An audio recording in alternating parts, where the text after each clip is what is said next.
जवळजवळ 1 वर्ष माझ्या मिस्टरांनी सगळ्या लोकांना तोंड दिलं की ती आहे, हुशार, करते आणि 2019 मध्ये अगदी थोडक्यात माझा रिझल्ट गेलेला होता. लग्नानंतर ना मुलींसाठी त्या गोष्टी खूप मॅटर करतात की तुमचे घरचे किती सपोर्टिव्ह आहेत.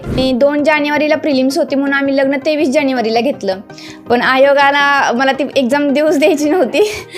पार्टनर हा तुमचा असा असावा की जो तुमच्या स्वप्नांना भरारी देतील, की नाही की तुमचे जे पंख छाटून तुम्हाला घरात बसवतील.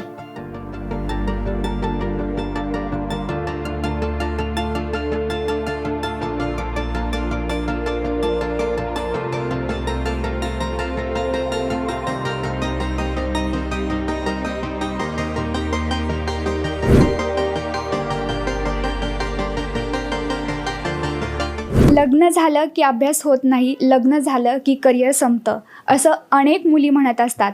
परंतु काल 2022चा MPSCचा निकाल जाहीर झाला आणि यामध्ये पूजा वंजारी या राज्यात प्रथम आलेल्या आहेत.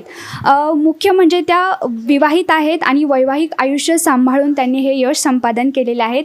आता मॅडम माझ्यासोबत आहेत.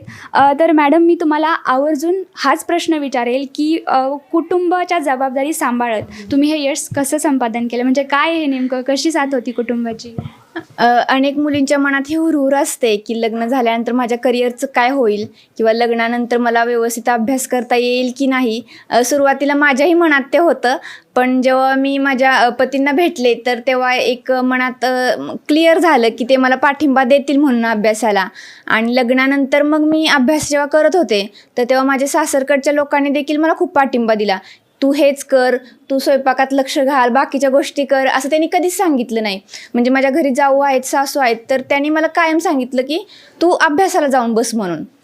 तर ते एक बर्डन माझ्यावरती कधीच नव्हतं.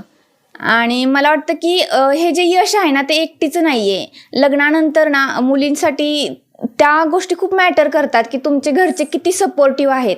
आणि मी याबाबतीत खरंच खूप नशीबवान आहे की मला दोन्हीकडचे लोक आहेत ते खूप सपोर्टिव्ह आणि माझ्या ज्यांनी क्षमतांवरती त्यांनी विश्वास ठेवला आणि आज ते खरंच फायनली ते साध्य झालं आहे आणि त्यामुळं खरंच खूप छान वाटतंय. ह्यालाच रिलेटेड एक मी विचारेल की आज ग्रामीण भागात अशा अनेक मुली आहेत ज्या करिअरच्या वाटेवर असतात आणि पुढचं परिस्थिती अशी असते की लग्न, तर त्यांना चूज करताना बरेच प्रश्न येतात. तर त्यांच्यापुढं जोडीदार हा एक असतं की जोडीदारावर डिपेंड असतं. तर तुम्ही त्यांना काय सांगाल की जोडीदार कसा असावा किंवा नशिबाचा भाग, असं काही सांगाल तुम्ही? मी म्हणते की जोडीदार असा असावा की जो तुमच्या स्वप्नांना ना पाठिंबा देण्यासाठी कधीही तयार असतील. म्हणजे माझं स्वतःचं उदाहरण सांगते की त्यांनी स्वतःच्या करिअरमध्ये माझ्यासाठी अनेक वेळा कॉम्प्रोमाइज केलेलं आहे. असं होतं की अनेकदा मुली कॉम्प्रोमाइज करतात, पण म्हणजे मला वाटतं की माझं स्पेशल एक आहे गोष्ट की त्यांनी त्यांच्या करिअरमध्ये कॉम्प्रोमाइज केले. तर मला वाटतं की लाईफ पार्टनर हा तुमचा असा असावा की जो तुमच्या स्वप्नांना भरारी देतील, की नाही की तुमचे जे पंख छाटून तुम्हाला घरात बसवतील. आणि मला वाटतं की त्यांच्यामुळेच मी आता अजून खूप चांगली झेप घेऊ शकेल. आता हा एक टप्पा होता, प्रशासनात देखील अजून पुढे खूप आव्हाने असतील, तर त्यावेळी देखील त्यांचा खूप पाठिंबा असेल. मी तुमचं असं ऐकलं की तुमचा लग्नाची तारीख आणि एक्झामची तारीख एकाच दिवशी आली होती, तर ते काय सगळी परिस्थिती होती आणि कसे हँडल केलं ते? ॲक्च्युली आपलं कोविडमध्ये माझी 2020ची प्रिलिम्स झाली आणि त्यानंतर असं झालं की अनेक वेळा मेन्स पुढे गेली. त्यानंतर मग जवळजवळ 1 वर्ष माझ्या मिस्टरांनी सगळ्या लोकांना तोंड दिलं की ती आहे, हुशार, करते आणि 2019 मध्ये अगदी थोडक्यात माझा रिझल्ट गेलेला होता. तर मेन्स होईपर्यंत ते थांबले आणि त्यानंतर लगेचच माझी 2021च्या प्रिलिमची तारीख आली आणि 2 जानेवारीला प्रिलिम्स होती म्हणून आम्ही लग्न 23 जानेवारीला घेतलं, पण आयोगाला मला ती एक्झाम देऊच द्यायची नव्हती. त्यामुळे आयोगानं 23 जानेवारी प्रिलिम्स ठेवली आणि त्यामुळे मला ती देता आली नाही.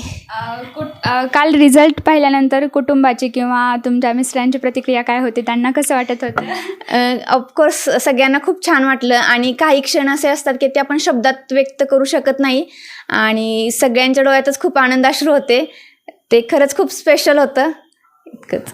आणि आता तुम्ही उपजिल्हाधिकारी म्हणून काम करणार आहात, तर काय असं तुम्ही ठरवलेलं आहे की कशा प्रकारे काम करणार आहे किंवा काय बदल करायचे, असं काय? मी बदल म्हणण्यापेक्षा असे म्हणेन की जे आता वुमन एम्पॉवरमेंट असेल किंवा ग्रामीण भागामध्ये आपल्याला जे काम करायचं असतं तर त्यावरती माझं जास्त फोकस राहील. आणि मला वाटतं की उपजिल्हाधिकारी म्हणून एकाच गोष्टीकडे फोकस असण्यापेक्षाही माझं असं आहे की सगळ्यांचा सर्वांगीण विकास व्हायला हवा. आणि अनेक लोक असे असतात की तुमच्याकडे फार मोठ्या आशेने आलेले असतात. तर त्या सर्वांचाच प्रश्न सोडवणं, आपण त्यांना जास्तीत जास्त त्यांच्यापर्यंत पोहोचणं हाच माझा प्रयत्न असेल. मॅडमनी हे यश संपादन केलेलं आहे, त्यात तुमची महत्त्वाची भूमिका आहे, तर काय सांगाल त्याबद्दल?